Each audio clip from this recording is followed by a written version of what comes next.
Good morning student. हम पढ़ेंगे संधि व्याकरण, संस्कृत व्याकरण है ना। संस्कृत व्याकरण में पढ़ेंगे संधि। ठीक है, आप लोग की बुक के पीछे दिया हुआ है। मैं यहाँ बता रही हूँ संधि की परिभाषा जो है संस्कृत में कैसी। ठीक है, वर्णानाम मिलनम संधि, ये ने 3 वर्णों के में से जो विकार उत्पन्न होता है वो संधि। लेकिन यहाँ पे आपका संस्कृत में दिया हुआ है तो कितना सरल है बताइए। इसको आप जब भी संस्कृत में संधि लिखने आएगा, संधि की परिभाषा या संधि क्या है, तो आप इसी को लिखिएगा। ठीक है, वर्णानाम मिलनम संधि अर्थात 2 वर्णों के परस्पर मेल या 2 वर्णों की अत्यंत समीपता के कारण उनमें जो विकार परिवर्तन होता है उसे संधि कहते हैं। जैसे 2 वर्ण यहाँ देखिए, विद्या धन आलय, तो 2 वर्ण हो रहे ना, आ धन आ, यहाँ पे आएगा आपका विद्यालय।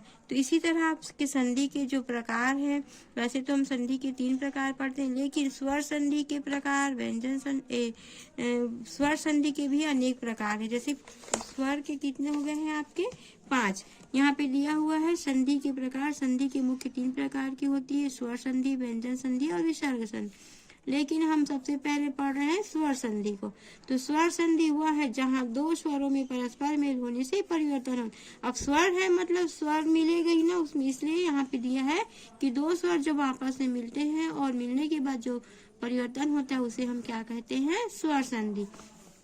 यहाँ पे देखिए विद्या धनालय, 2 स्वर हो रहे हैं, आ धना, ये दोनों क्या हो रहे हैं, स्वर हो रहे हैं, और दोनों मिलकर क्या बना रहे हैं, विद्यालय। यानी 2 स्वर मिले हैं और मिलने के बाद जो परिवर्तन हो रहा है उसके बाद बना है हमारा विद्यालय। देखिए यहाँ पे विद्या जो लिखा हुआ उसमें भी आ की मात्रा लगी हुई ना, विद्यालय है बोल रहे हैं हम लोग। उच्चारण में यह ऐसे आ रहा है ना, मतलब स्वर जो है वो दीर्घ, यानी मैं बताई थी कि दीर्घ स्वर क्या है, तो जो लंबा जैसे 1 अक्षर का हुआ तो वो केवल शुरू का जो 1 अक्षर वाला रहेगा वो उसको दीर्घ नहीं बोलेंगे, लेकिन जो दूसरा अक्षर जो बनेगा आ की मात्रा वाला उसको क्या बोलेंगे, दीर्घ, यानी लंबा हो जाएगा वो।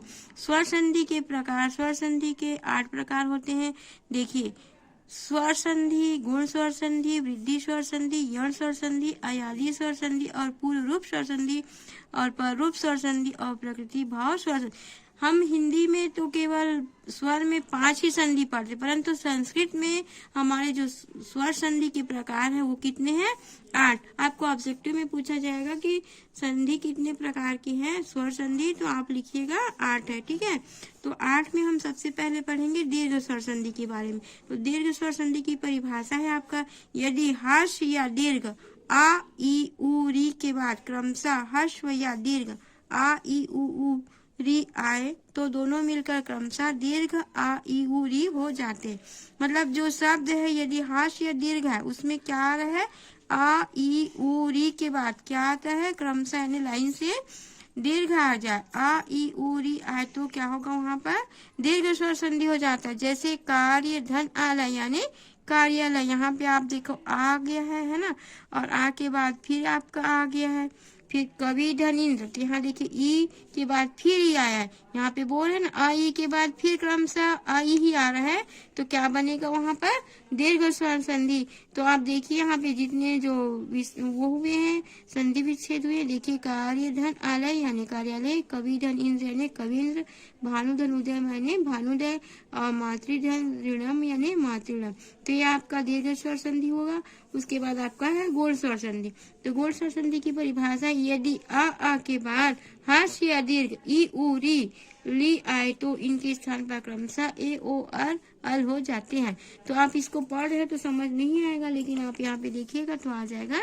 जैसे गणेश है तो गणेश का विच्छेद करेंगे तो गण धन इस, तो यहाँ क्या बोल रहा है, ई के बाद फिर क्या हो रहा है, ए हो रहा है, तो ए ओ अर यानी ई के बाद फिर आपका क्या आ गया है, ए आ गया है, तो आपका यहाँ पर क्या बन रहा है, गुण स्वर संधि। मतलब आ ई, मतलब ई उ री के बाद आपका जो शब्द है वो क्या हो जा रहा है, ए अ हो रहा है, तो क्या बन गया वहां पर, गुण स्वर। जैसे यहाँ दिया है महाधन इंद्र, तो महेंद्र का आपका कर है तो महा, मतलब आ की मात्रा वाला आ धन ए, तो ई के बाद फिर ये आया तो क्या बन गया यहाँ पर, महेंद्र। फिर सूर्य धनुदय, सूर्योदय, आ के बाद क्या आ गया है आपका, ऊ हो रहा है और ओ हो जा रहा है ना, तो ये बन गया आपका गुण स्वर संधि। फिर महाधन ऋषि, महर्षि यानी आधन ऋषि करी है फिर वहां पे क्या आ रहा है और, यहाँ दिया और अल हो जाता है तो क्या बनेगा वहां पर गुड़ स्वर।